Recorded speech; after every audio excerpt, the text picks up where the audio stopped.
elaborate, hence the question.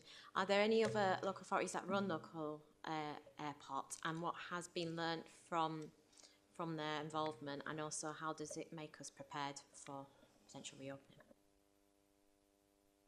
No, I think that's a fantastic question. There have been some great examples in the UK. If you take, for instance, Luton as a prime example, I think they're operating roughly around 16 million passengers, and obviously they've got fantastic aspiration to achieve up to a kind of 30 million passengers, such as their kind of growth. You can see how that's the financial model of the Luton operation is paying dividends of money returning back into the local economy and obviously supporting local services. So it's a fantastic example. They're also leading around kind of their net zero ambitions around that kind of 2030, 2050 mark. There are other airports, Newquay is another prime example, and similar to kind of Cardiff under the Welsh authorities, where obviously clearly you can see, you know, airports not only just look at kind of traditionally operating as an airport, providing kind of what your class is booking and spade, but also looking at kind of that development potential.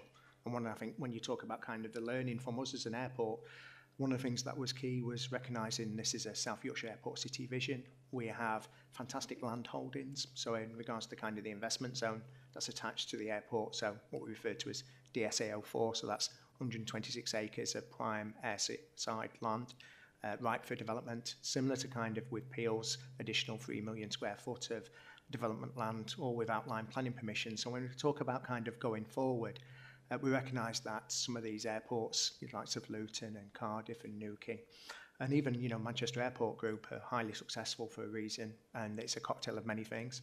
And we want to try and pick the best from those. And obviously, we are aviation advisors. Some of those have worked at those airports that I've mentioned, have been in very senior positions, and obviously advising us as a council. Yes. So hopefully, in regards to what we're trying to deliver at the South Yorkshire Airport City, we have that blended approach of attracting freight, attracting airlines, attracting private jets and general aviation, but also recognising that there is a bit of a revolution around green aviation travel as well. So yeah, hopefully that answers your question. Yeah, thanks, Chair. I mean, I think it's fair to say that most regional airports started out underneath the ownership of a local authority. And there's a trajectory over time, a variable depending upon where it happens to be, around it making a commercial proposition or not, at which point obviously the private sector become interested at that juncture.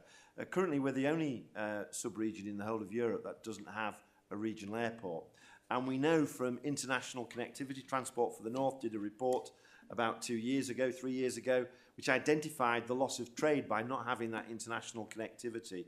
And you know, one of the big pressures at the moment is the trading deficit that we've got, and that doesn't happen unless you trade goods.